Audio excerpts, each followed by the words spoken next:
Kahit na mabagsik ang bagyo, ayos lang kami at lubos na handa para malampasan ito ng matagumpay.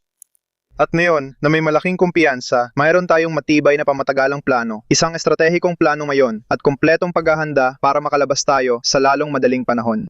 Tiyak bilang isang mas matatag na bansa, mas matibay, mas malusog at mas masagana na may mas magagandang benepisyo, mas maliwanag at mas tiyak para sa lahat. Una, gusto kong linawin na hindi ito ang ating labanan. Hindi tayo sasali sa gulo.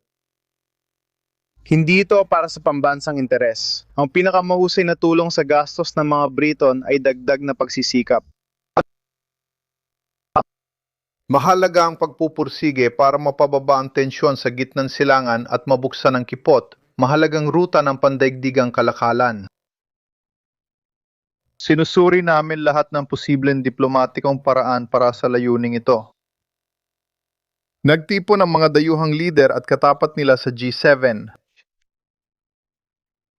Ang kalihim ng tanggulang pambansa ay kasalukuyang nakikipag-usap sa ating mga katuwang at iminungkahi ng Reino Unido ang isang pambansang inisyatiba na nakatuon sa ating mga estratehikong interes upang aktibong palakasin ang seguridad sa dagat at pagbutihin ang kooperasyon sa karagatan.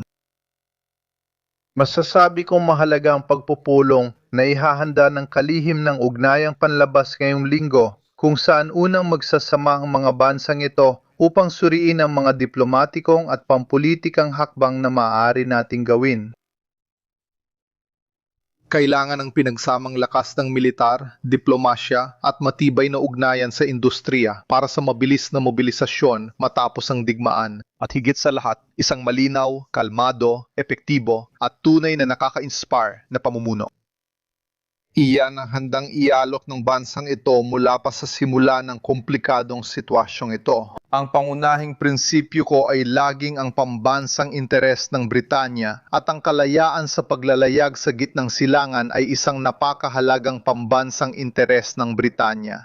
Iyan ay lubos na mahalaga. Ngayon, tatalakayin ko ang epekto nito sa bansa natin dahil alam kong nagdudulot ito ng pag-aalala na normal lang. Binubuksan ng telebisyon, tumitingin sa screen at nakikita ang mga pagsabog, nasirang infrastruktura at manggamarahas na eksena. Naiintindihan mo ako? Naiintindihan ko na maraming tao ang nag-aalala na malaki ang negatibigong epekto nito sa pamilya at tahanan. Nakikita nila ito sa gasolinahan at nag-aalala sa mga bayarin sa enerhiya. Responsibilidad ng gobyerno na tumugon sa ganitong panahon, hindi lang agad na aksyon, kundi malinaw na pag-unawa at matatag na paggabay. Kailangan natin magdesisyon. Hinarap natin ang mga pagsubok ng kaliwa at pagtaas ng presyo noong dekada at naniwala tayong magkakaroon ng Britanya ng mas mahusay at masaganang kinabukasan para sa atin. Naniniwala ko na yun mismo ang kulang sa maraming crisis. Handa tayo. Handa na. Sa kahit anong paraan, handa akong hilingin sa mga Briton na pagdaanan ulit ang isa pang krisis sa ekonomiya at makalampas dito. At sabihin na bumalik na ang lahat sa dati, normal na ulit ang buhay. Sa malakas nating ekonomiya, mahalagang enerhiya, saga ng mga yaman at matatag na depensa, tiyak na magiging iba ang lahat na yon. Gagawin nating mas makatarungan at ligtas ang United Kingdom. Sa totoo lang, ang pag-asa nito ang pangunahing susi para mapag-isa ang buong ating bansa. Kung paano natin malalampasan ang krisis na ito ang magtatakda sa ating henerasyon magpakailanman. Tulad ng nabanggit ko ilang linggo na ang nakalipas, mayroon tayong 5 puntong plano para harapin ang krisis. Ngayon binabawasan pa natin na karagdagan 100 libra ang bayad sa kuryente ng bawat pamilya. Pinalalawig natin ang bawas buwis sa produktong petrolyo hanggang Setyembre at araw-araw binabantayan ang sitwasyong ito ng may pag-iingat at atensyon. Ibinabalik natin ang kontrol sa ating seguridad sa enerhiya at namumuhunan sa malinis at makabagong enerhiya ng Britanya. Ito lang ang tamang paraan para wakasan ang matinding pagbabago-bago sa inyong mga bayarin na dulot ni Putin at ng rehime ng Iran. Pagod na akong makita ang pabago-bagong bayarin ninyo sa kuryente dahil sa pandigdigang merkado. Kung gagamitin natin ang lokal at renewable na enerhiya, tiyak na mas magiging matatag at mahalaga ang inyong bayarin. Sa huli, gaya ng sinabi ko, magpapatuloy kami sa pagsisikap na mabawasan ang tensyon sa gitnang silangan. Pero tingnan mo isang bagay. Mayroon ding isang napakahalagang argumento dito dahil lahat ng mga hakbang na ito ay bahagi ng isang malawak na pangmatagalang plano para gawing mas ligtas at mas matatag ang ating bansa laban sa mga biglaang pangyayari. Walang duda dito. Dahil sa ating mga aksyon, siguradong bababa na ang inyong bayarin sa kuryente. Kahit ano pa ang mangyari sa EHAHA, ang budget at ang programa ay epektibong nakatakda hanggang Hulyo. Kung may kasunduan ang mga partido, matatapos ang proseso sa loob ng 1 taon. Sa halip na dagdagan ngayon, kung ipagpapatuloy mo ang pambansang minimum, dagdagan mo ang iyong partisipasyon. Nakuha mo na ba ang bayad mula sa pensyon ng Estado dito? Ngayong linggo, tatapusin na ang dubleng pahina ng Ireland na magdadagdag ng 450,000 na pahina sa pag-alis ng mga manggagawa mula sa kahirapan. Ang mga makabagong proteksyon sa paggawa ay ipapasok na sa batas ngayong linggo na malaki ang maitutulong sa seguridad ng ekonomiya. O may mga taong sasabihing walang bago dito. Nakaplano na ito noon pa. Siyempre oo, at yan mismo ang punto ko, ang pangkalahatang punto.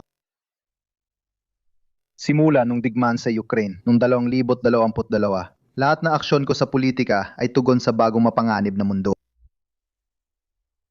Ipinaglaban namin ang pagbubuwis sa labis na kita ng mga kumpanya ng langis at gas sa budget.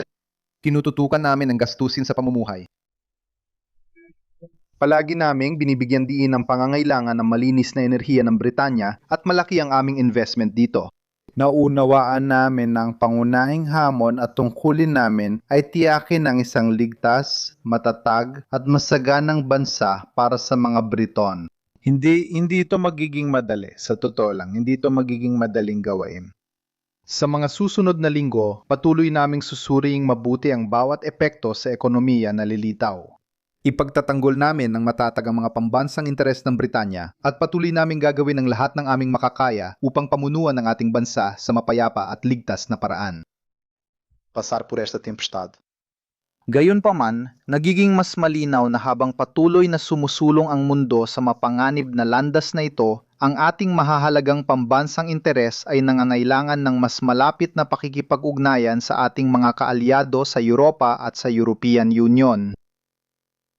Nakakamit din natin ang malaking pag-unlad sa mahahalagang larangan tulad ng agrikultura, kuryente, emisyon, kalakalan at iba pang mahahalagang sektor. Tama ang sinabi ni Chancellor, nagdulot ang Brexit ng matinding at pangmatagalang pinsala sa ekonomiya natin. Hindi dapat balewalain ang mga mahalagang oportunidad na palakasin ang seguridad at pababain ang gastusin sa pamumuhay.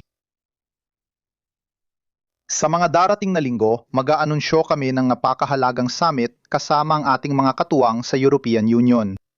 Sa pagpupulong na ito, muling pagtitibayin ng United Kingdom ang lahat ng pangakong ginawa sa summit noong nakaraang taon.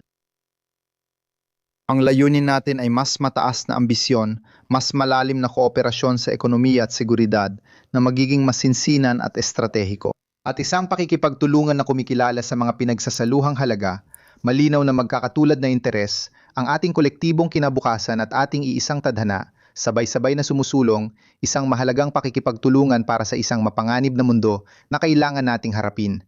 Isang mundo kung saan ang pamahalaang ito ay palaging gagabayan ng tunay na interes ng mamamayang Briton.